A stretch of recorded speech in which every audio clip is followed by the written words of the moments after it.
¿Alguna vez te has detenido a pensar si tus decisiones son realmente tuyas? Puede parecer una pregunta extraña. Después de todo, elegimos todo el tiempo. ¿Qué desayunar? ¿Qué ropa ponernos? ¿Qué serie ver? ¿Qué carrera estudiar? ¿Con quién pasar el tiempo? Vivimos en una era que celebra la libertad de elección como uno de sus valores más sagrados. Se nos dice que somos dueños de nuestro destino, que cada decisión nos define, que el poder está en nuestras manos. Pero ¿y si esa sensación de libertad es solo eso, una sensación? Imagina por un momento que estás en un supermercado. Frente a ti hay 10 marcas distintas de galletas. Cada una con su envoltorio brillante, su promesa de sabor, su imagen cuidadosamente diseñada. Eliges una. Te sientes satisfecho. Has ejercido tu libertad. Pero, ¿alguna vez te preguntaste por qué esas 10 marcas estaban exactamente ahí?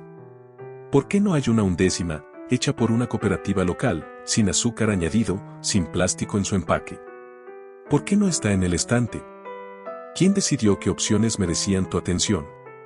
Ahora lleva esa pregunta a otros ámbitos. ¿Por qué crees que quieres cierto tipo de vida? ¿Por qué sientes que debes tener ciertas metas, cierto aspecto, cierto nivel de éxito? ¿De dónde vienen esos deseos? ¿Son tuyos o los heredaste? Este video no busca convencerte de que no tienes poder. Tampoco pretende decirte qué debes pensar o hacer.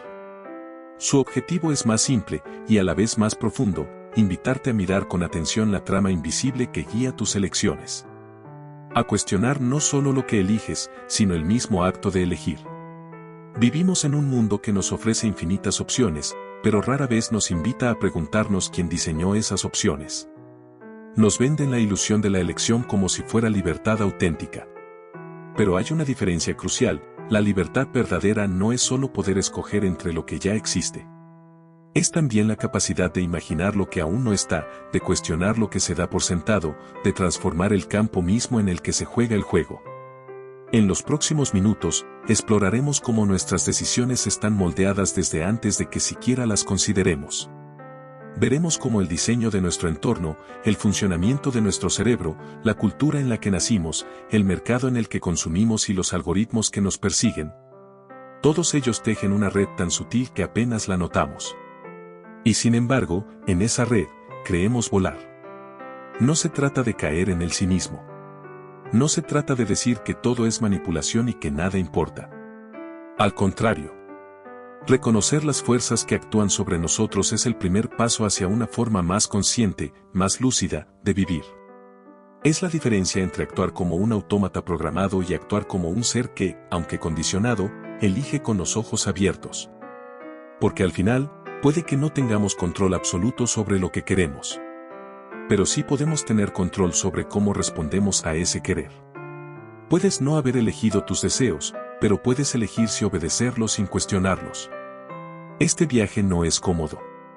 Cuestionar la ilusión de la elección es cuestionar la narrativa fundamental de nuestra identidad moderna. Pero a veces, solo cuando el espejo se quiebra, vemos lo que había detrás. Así que te invito a seguir. No para encontrar respuestas definitivas, sino para hacer mejores preguntas. Porque tal vez, solo tal vez, la verdadera libertad no está en elegir, sino en entender por qué creemos que elegimos. La arquitectura invisible de las decisiones. Imagina que entras a una cafetería. No es la primera vez. Sabes lo que quieres: un café simple, negro, sin azúcar. Pero al llegar al mostrador, notas algo nuevo. Junto a la caja, hay un pequeño cartel que dice: el 85% de nuestros clientes elige el café con leche de avena hoy. Por un instante, dudas. Tal vez, solo por probar, ¿por qué no? No fue un empujón. No hubo presión. Nadie te obligó. Y sin embargo, algo en ti se movió. Esa pequeña frase, cuidadosamente colocada, cambió tu comportamiento. No por magia, sino por diseño. Este es un ejemplo cotidiano de lo que los expertos llaman arquitectura de la elección. No se trata de coaccionar, sino de organizar el entorno de tal manera que las personas tiendan a tomar ciertas decisiones sin siquiera darse cuenta. El arquitecto de la elección no te dice qué hacer. Solo coloca las puertas de forma que camines hacia donde Él quiere, creyendo que elegiste el camino. Este concepto no es nuevo, pero hoy está más presente que nunca. Y su poder radica precisamente en su invisibilidad. Piensa en un supermercado. Los productos más caros, los más rentables, rara vez están al fondo del pasillo. Tampoco en los estantes más altos o más bajos. Están a la altura de los ojos. A la altura en la que miras sin esfuerzo. Los alimentos menos saludables, los más procesados, suelen estar al alcance de los niños. No es casualidad. Es cálculo. Incluso el color de los envases, la música de fondo, el olor a pan recién horneado que invade el pasillo de panadería, todo está sincronizado para guiar tu atención, tus emociones y, finalmente, tu carrito. Y esto no se limita a lo comercial. En hospitales, cuando se cambia la opción predeterminada de los formularios para donar órganos, de debes marcar si quieres donar a debes marcar si no quieres donar, el porcentaje de donantes aumenta drásticamente. Nadie fue forzado. Solo se cambió el punto de partida.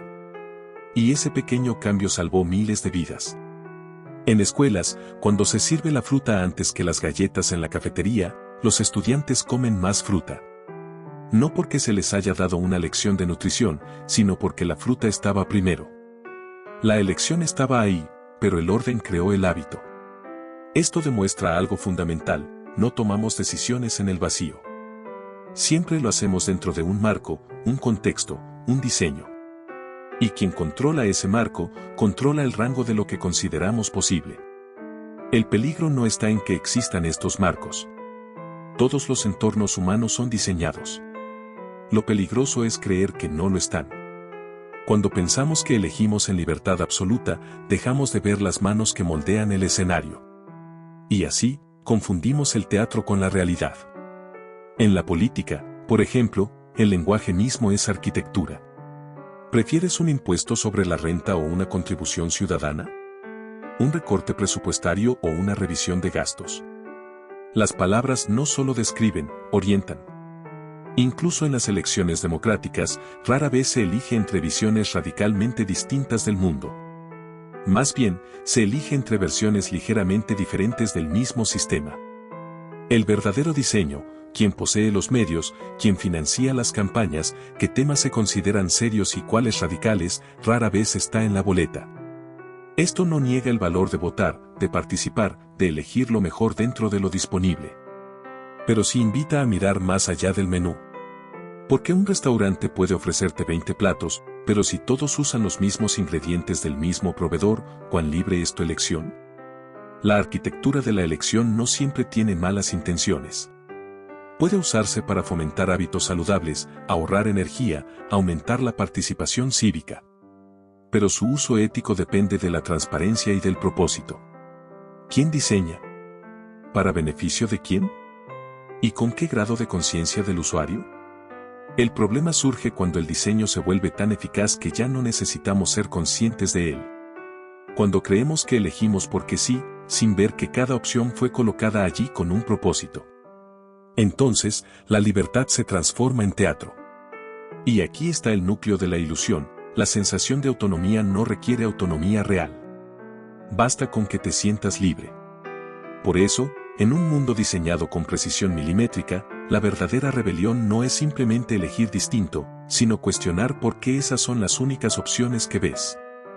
Porque la libertad no es solo poder tomar una decisión.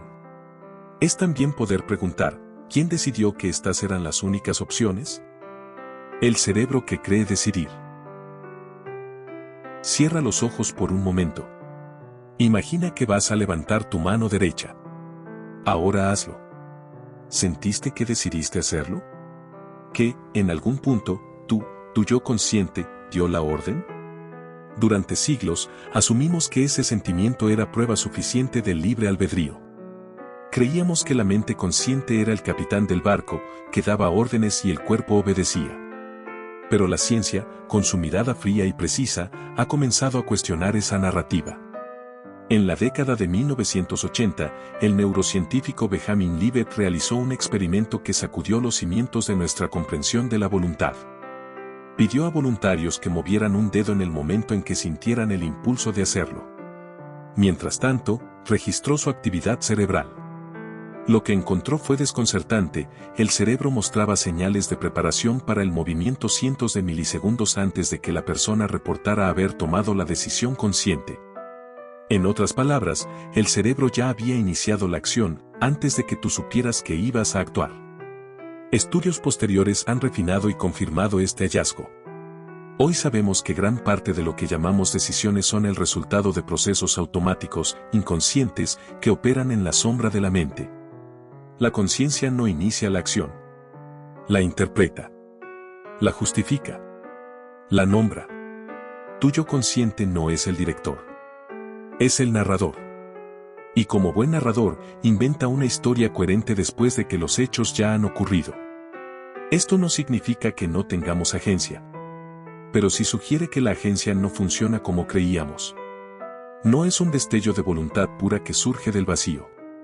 Es más bien el resultado de una compleja red de impulsos, memorias, emociones y hábitos que se resuelven en un momento que llamamos decisión. Y aquí entra una voz que, hace más de un siglo, anticipó con sorprendente claridad esta revelación moderna.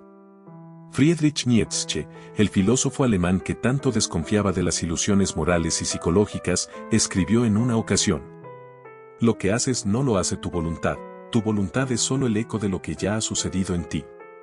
No es una negación de la acción. Es una invitación a mirar más profundamente. Tu voluntad no es la causa primera. Es la consecuencia de fuerzas internas que tú no elegiste, tu genética, tus experiencias, tus heridas, tus miedos, tus deseos más antiguos. Todo eso ya está en movimiento antes de que digas yo elijo. Y sin embargo, persiste el sentimiento de libertad. ¿Por qué? Porque ese sentimiento es útil.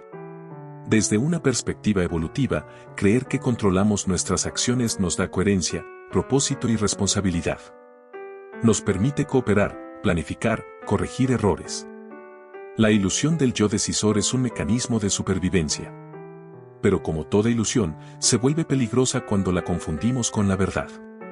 Considera esto: si tu yo consciente aparece después de que el cerebro ya ha decidido, entonces la verdadera pregunta no es qué voy a elegir, sino qué factores están decidiendo por mí. ¿Es el hábito? ¿El miedo al juicio ajeno? ¿El deseo de pertenecer? ¿La publicidad que viste ayer sin darte cuenta? ¿El trauma no resuelto de la infancia? Reconocer esto no te convierte en una marioneta. Al contrario, te da una oportunidad real de libertad, la libertad de intervenir antes de que la decisión se cristalice. No puedes evitar que surjan impulsos. Pero sí puedes crear un espacio entre el impulso y la acción. Y en ese espacio reside la posibilidad de algo nuevo. La meditación, la terapia, la escritura, el silencio, todas estas prácticas no nos dan más voluntad. Nos dan más percepción. Nos permiten ver los hilos antes de que nos muevan. Y eso cambia todo. Porque si crees que tu voluntad es pura y autónoma, culparás o alabarás a los demás, y a ti mismo, como si fueran dioses o demonios. Pero si entiendes que todos estamos atravesados por fuerzas invisibles, entonces surge la compasión. Surge la humildad. Surge la curiosidad. En lugar de juzgar, empiezas a preguntar: ¿qué lo llevó a esto? Este no es un llamado al determinismo resignado. Es un llamado a una libertad más honesta.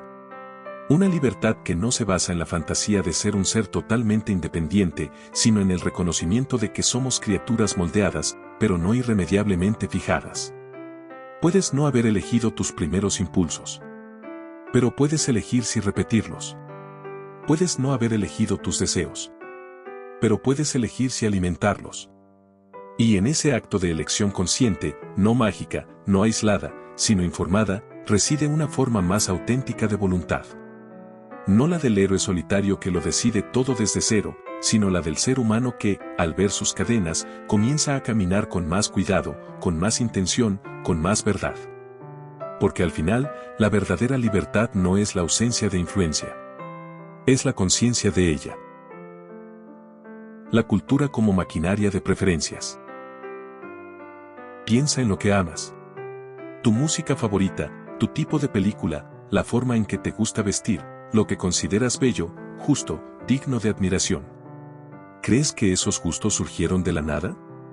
¿Qué naciste con ellos? Lo más probable es que no. Tus preferencias no son descubrimientos. Son instalaciones. Desde el primer momento en que abriste los ojos al mundo, empezaste a recibir señales. No solo palabras, sino miradas, gestos, silencios, recompensas, castigos, ejemplos. Tu familia, tu escuela, tu vecindario, los libros que te dieron, las series que viste, los héroes que te mostraron, todo eso fue tejiendo una red invisible alrededor de lo que puedes desear. No se te dijo directamente, esto es lo que debes querer. Pero se te mostró, una y otra vez, que era valorado, que era ignorado, que era ridículo, que era noble. Y así, sin que te dieras cuenta, tu deseo se alineó con el deseo colectivo. La cultura no solo nos dice qué hacer. Nos dice qué querer hacer. Y lo hace tan suavemente que confundimos lo heredado con lo auténtico. Imagina a alguien nacido en una sociedad donde el silencio es virtud, la modestia es belleza y la introspección es sabiduría. Ahora imagina a otra persona criada en un mundo donde lo que cuenta es la visibilidad, el ruido, la autoafirmación constante. ¿Quién de los dos elige su estilo de vida? Ambos lo vivirán como una expresión personal. Pero ambos están hablando un lenguaje que no inventaron. Incluso nuestras rebeldías suelen estar dentro del guión. ¿Te vistes de negro, escuchas música underground y rechazas el consumismo? Bienvenido a una subcultura que también tiene sus normas, sus ídolos y sus mercados. La resistencia, cuando se vuelve estética, se convierte en otra opción más en el menú. No se trata de culpar a nadie. La cultura no es una conspiración. Es el aire que respiramos. Pero sí se trata de reconocer que nuestros deseos no nacen en el vacío. Nacen en un contexto. Y ese contexto tiene historia, poder, intereses y límites. Aquí es donde entra una de las voces más influyentes de la filosofía moderna, Immanuel Kant. En 1784, en plena Ilustración, Kant escribió un ensayo breve pero poderoso. En él, definió la Ilustración no como un logro, sino como un desafío. Dijo: la Ilustración es la salida del hombre de su minoría de edad, de la cual él mismo es culpable. Minoría de edad es la incapacidad de servirse del propio entendimiento sin la guía de otro. Hoy, más de 2 siglos después, esa frase resuena con una nueva urgencia. Kant no hablaba de la minoría legal. Hablaba de una dependencia mental. De la comodidad de dejar que otros piensen por ti, sacerdotes, gurús, influencers, algoritmos, ideologías. Pero hay una paradoja dolorosa en su definición: si tu entendimiento fue moldeado desde la infancia por esos mismos guías, ¿cómo puedes usarlo para liberarte de ellos? Tu pensamiento crítico, tu racionalidad, tu capacidad de juicio, todas esas herramientas que Kant celebra como camino a la libertad, también fueron forjadas en el mismo sistema que ahora debes cuestionar. No es imposible. Pero es mucho más difícil de lo que parece. Porque incluso cuando crees que estás pensando por ti mismo, es probable que estés usando categorías, valores y lenguajes que heredaste sin elegir.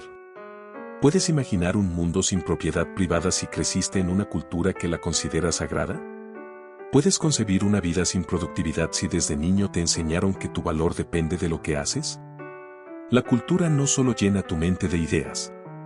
Define los límites de lo que puedes imaginar. Y así, lo que llamamos elección personal muchas veces es solo la repetición de un guión colectivo, disfrazado de originalidad. Pero hay esperanza. La esperanza no está en purificarte de toda influencia, eso es imposible, sino en volver consciente lo inconsciente. Empezar a preguntarte: ¿por qué quiero esto? ¿Quién me enseñó que esto era bueno? ¿Qué no veo porque mi cultura me ha entrenado para ignorarlo? Este no es un ejercicio de culpa, sino de curiosidad. No se trata de renunciar a tus gustos, sino de reconocer sus raíces. Y al reconocerlas, ganas espacio para elegir si seguir alimentándolos o no. Porque ahí, en ese acto de interrogación, empieza la verdadera mayoría de edad. No cuando dejas de necesitar guías, sino cuando sabes por qué las seguías y decides si seguirlo. Kant soñaba con un mundo de seres racionales, libres, autónomos. Hoy sabemos que la autonomía no es un estado, sino un proceso. Un proceso de desentrañar, capa por capa, lo que el mundo puso en ti, para descubrir que, si algo, es tuyo de verdad. Y quizás, lo tuyo no sea una preferencia fija. Quizás sea la capacidad de mirar tus deseos sin identificarte con ellos. De sostenerlos con ligereza. De cambiarlos si descubres que te alejan de lo que consideras valioso. Porque al final, no se trata de tener deseos puros. Se trata de tener deseos conscientes. Y en un mundo que te vende ilusiones como si fueran elecciones, eso ya es una forma de libertad. El mercado de las opciones simuladas. Entra a una tienda de celulares. Frente a ti hay una pared entera de dispositivos. Cada uno con su nombre elegante, sus especificaciones técnicas, sus colores exclusivos. Puedes elegir el que se adapte a tu estilo, a tu presupuesto, a tu forma de vida. ¿Te sientes libre? Ahora pregúntate, ¿cuántas de esas opciones realmente desafían el modelo básico del teléfono inteligente? ¿Cuántas cuestionan la necesidad de estar conectado 24 horas al día? ¿Cuántas proponen no rastrear tus movimientos, no recopilar tus datos, no diseñarte para la adicción? Probablemente ninguna. Lo que ves no es un abanico de libertad. Es una variedad dentro de los límites del sistema. Y ese es el truco más poderoso del capitalismo moderno, hacerte creer que tienes elección, mientras te asegura que todas las elecciones refuercen su lógica. Esto no es nuevo. Pero hoy ha alcanzado una perfección inquietante. Piensa en los supermercados. Decenas de marcas de agua embotellada. Con burbujas, sin burbujas, con electrolitos, con sabor, con diseño minimalista, con diseño llamativo. Pero todas vienen en plástico. Todas dependen de la extracción de recursos. Todas forman parte de la misma economía de consumo. O en la moda. Ropa sostenible, ética, con propósito. Pero sigue siendo ropa que debes comprar. Que debes renovar. Que forma parte de un ciclo de deseo y descarte. El mercado no necesita eliminar tus ideales. Solo necesita absorberlos, empaquetarlos y venderlos de vuelta como productos. Y así, incluso tu deseo de rebelarte se convierte en una categoría de mercado. Hay marcas para minimalistas, marcas para activistas, marcas para espirituales, marcas para escépticos. Todas compiten por tu atención, pero ninguna cuestiona la premisa básica, que debes consumir para existir. En la política, el fenómeno es similar. En muchos países, puedes elegir entre varios partidos. Pero una vez en el poder, casi todos respetan las mismas reglas económicas, recortes en lo público, subsidios a lo privado, fidelidad a los mercados financieros. La verdadera decisión, quién controla la riqueza, qué modelo de sociedad se prioriza, rara vez está en la boleta. El sistema no teme a la elección. La celebra. Porque mientras creas que el cambio está en elegir un producto u otro, un candidato u otro, no cuestionarás el juego mismo. Y aquí es donde una voz del siglo XVII suena con una claridad sorprendente. Baltasar Gracián, el jesuita español, maestro de la observación humana y del arte de la prudencia, escribió en su obra El Discreto. Saber o no saber, cuestión de la vida. Lo más fino es saber sin saber que se sabe. A primera vista, parece una paradoja. Pero si la miras con atención, describe con precisión el mecanismo del control moderno. Hoy, el poder no necesita esconderse. No necesita negar que hay manipulación. Al contrario, te permite saber que hay opciones. Te permite creer que sabes lo que haces. Pero lo más fino, lo más eficaz, es que no sepas que tus deseos ya han sido diseñados.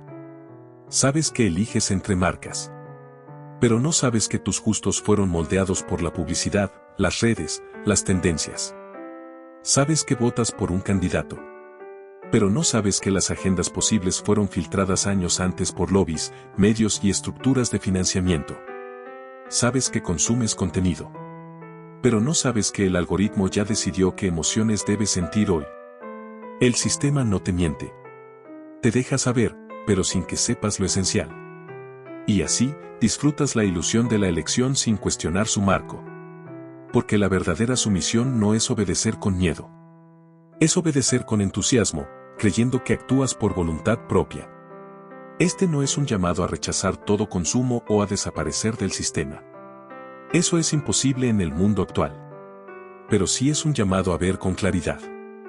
A reconocer que la diversidad de superficie no garantiza libertad real. Que la cantidad de opciones no equivale a profundidad de elección.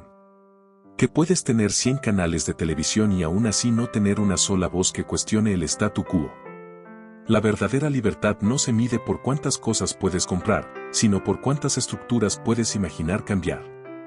Y mientras el mercado te ofrezca infinitas versiones del mismo producto, celebrará tu libertad de elección, porque sabe que, en el fondo, ya has elegido su lógica. Pero hay una forma de resistencia sutil. No es negarte a elegir. Es preguntarte que no te están dejando elegir. ¿Por qué no hay opciones que prioricen la desconexión sobre la atención? ¿Por qué no hay sistemas políticos que pongan la vida antes que el crecimiento económico? ¿Por qué no hay tecnologías diseñadas para desaparecer en lugar de para volverte adicto? Cuando empiezas a formular esas preguntas, ya no estás solo eligiendo dentro del menú. Estás leyendo entre líneas. Y eso ya es peligroso. Porque el sistema puede soportar que elijas distinto.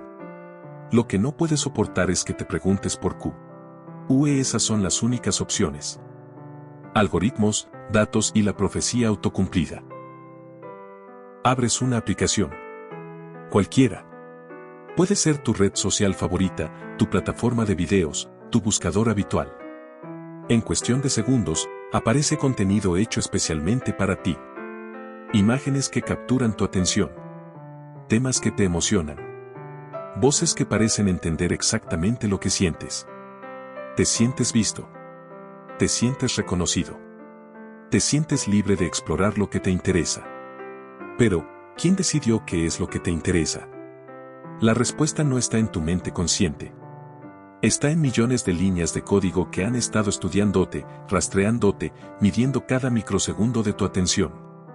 Cada clic, cada pausa, cada deslizamiento. Todo eso se convierte en datos. Y los datos se convierten en predicciones. Y las predicciones se convierten en realidad. Porque los algoritmos no solo muestran lo que ya te gusta. Te enseñan a querer lo que pueden mostrarte. Es un bucle silencioso, pero poderoso. Ves un video sobre un tema marginal. Te llama la atención. Te quedas un poco más. Al día siguiente, aparecen 3 videos similares. Una semana después, tu feed está lleno de ese ecosistema. Y tú, sin darte cuenta, empiezas a identificarte con él. Siempre me han interesado estos temas, dices. ¿Pero siempre? ¿O solo desde que el algoritmo decidió que era rentable mantenerte ahí? Este es el corazón de la profecía autocumplida digital. El sistema predice tu comportamiento, y luego lo moldea hasta que la predicción se vuelve verdad. No es manipulación en el sentido clásico. No hay un villano riendo en una sala oscura. Solo hay optimización. Optimización de tiempo de pantalla. Optimización de clics.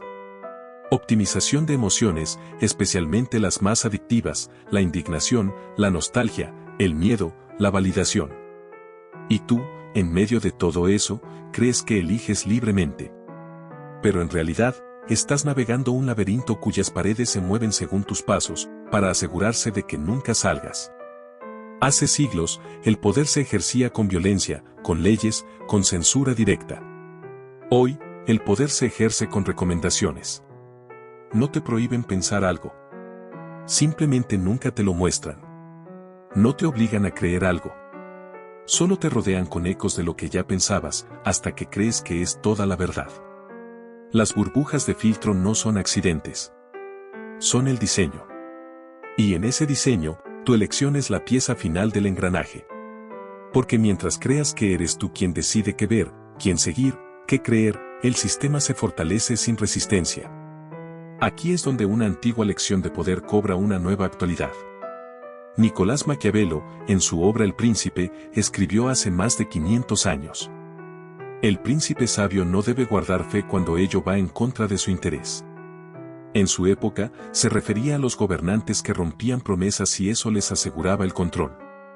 Hoy, los príncipes ya no usan túnicas ni coronas. Usan servidores, interfaces, métricas de engagement. Y siguen el mismo principio, no guardan fe. Las plataformas juran que su misión es conectar, informar, empoderar.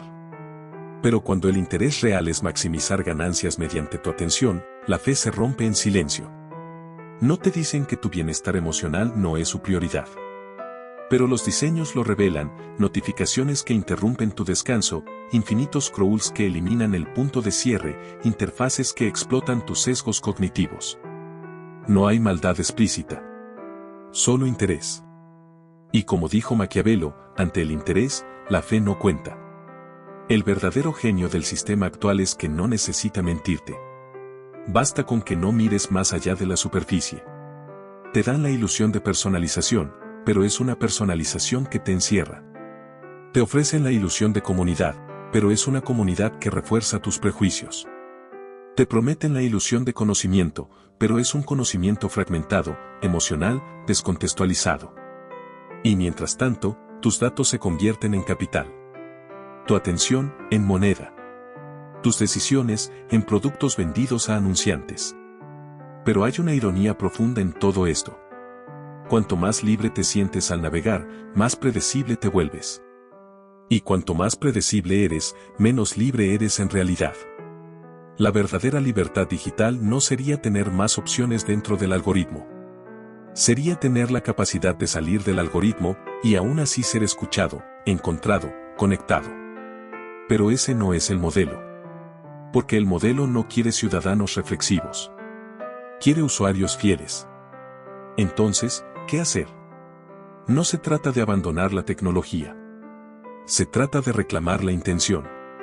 Preguntarte, cada vez que abres una app, ¿estoy aquí porque quiero o porque fui atraído? ¿Estoy consumiendo contenido o estoy siendo consumido? Practicar momentos de desconexión no como lujo, sino como acto de lucidez. Buscar fuentes de información que no te halagan, sino que te desafían. Recordar que lo que no ves en tu feed no significa que no existe. Porque el peligro no es que los algoritmos existan. El peligro es que olvidemos que fueron diseñados por humanos, con intereses humanos. Y si fueron diseñados, también pueden ser rediseñados. Por nosotros. O, al menos, resistidos. Maquiavelo enseñó que el poder no se gana con buenas intenciones, sino con claridad sobre los intereses reales. Hoy, esa lección se invierte. Para recuperar algo de libertad, no debemos ser príncipes, sino ciudadanos conscientes de que, en el mundo digital, la fe es un lujo que no podemos permitirnos. Reconocer que gran parte de lo que llamamos elección está condicionada, no es el final del camino. Es el comienzo de otro. No se trata de caer en la parálisis, como si al saber que no somos totalmente libres ya nada tuviera sentido. Tampoco se trata de fingir que podemos liberarnos por completo de las fuerzas que nos moldean. Nadie escapa de su tiempo, de su cuerpo, de su historia. Pero sí podemos cambiar la relación que tenemos con esas fuerzas. Podemos dejar de ser meros conductos de impulsos heredados y convertirnos en testigos conscientes de ellos. Esa es la verdadera libertad que queda, no la de crear tu deseo desde cero, sino la de no dejarte arrastrar sin mirar. Imagina que estás en un río. No elegiste entrar. No controlas la corriente. No decides la forma del cauce. Pero sí puedes aprender a nadar. Sí puedes mirar a tu alrededor. Sí puedes, en algunos momentos, remar contra la corriente, aunque solo sea unos metros. Eso no te saca del río. Pero te da una sensación distinta de estar en él. Vivir con esta conciencia no es fácil. Requiere una atención constante. Requiere cuestionar no solo el mundo, sino tus propios deseos. Requiere soportar la incomodidad de no saber si lo que quieres es realmente tuyo, o simplemente lo que te enseñaron a querer. Pero también trae una forma de paz. Porque al soltar la fantasía del yo totalmente autónomo, dejas de juzgarte tan duramente. Dejas de creer que cada error es una falla moral y empiezas a verlo como el resultado de un entramado complejo en el que participas, pero que no controlas del todo. Y eso abre espacio para la compasión. Primero contigo mismo. Luego con los demás. Porque si entiendes que tus elecciones están condicionadas, también entiendes que las de los otros lo están. Ya no ves a la gente como agentes libres que eligen el bien o el mal, sino como seres atravesados por historias, heridas, miedos, influencias, igual que tú. Esa mirada no justifica el daño, pero lo contextualiza. Y en ese contexto, nace la posibilidad de cambiar no desde el castigo, sino desde la transformación. Vivir en la ilusión no es una condena. Es la condición humana. Lo que define nuestro camino no es si estamos o no dentro de una ilusión, sino qué hacemos al descubrir que estamos en ella. Algunos cierran los ojos y siguen actuando como si nada. Otros se enojan, se paralizan, se rinden. Pero hay una tercera vía, mirar la ilusión y seguir caminando dentro de ella, pero con los ojos abiertos. Eso no te da poder absoluto, pero te da algo más valioso, presencia. Presencia para notar cuando estás actuando por impulso y cuando estás eligiendo con intención. Presencia para distinguir entre el deseo que te consume y el valor que te sostiene. Presencia para detenerte un segundo antes de hacer clic, antes de juzgar, antes de reaccionar y preguntarte, ¿esto es mío o me lo pusieron? No siempre habrá una respuesta clara. Pero la pregunta misma ya es un acto de libertad. Porque en un mundo que celebra la velocidad, la elección rápida, la respuesta automática, el simple hecho de hacer una pausa es revolucionario. No necesitas cambiar el sistema para empezar a vivir de otra manera. Solo necesitas cambiar tu relación con lo que creías que era tuyo. Y tal vez, en ese cambio, descubras que la libertad no estaba en elegir cualquier cosa, sino en elegir con conciencia lo que vale la pena. No en liberarte de toda influencia, sino en saber cuáles influencias merecen tu lealtad. Porque al final, no se trata de tener el control. Se trata de tener la claridad. Y con esa claridad, incluso dentro de la ilusión, puedes caminar con dignidad. Tal vez no elijas tu camino, pero sí puedes decidir cómo caminarlo.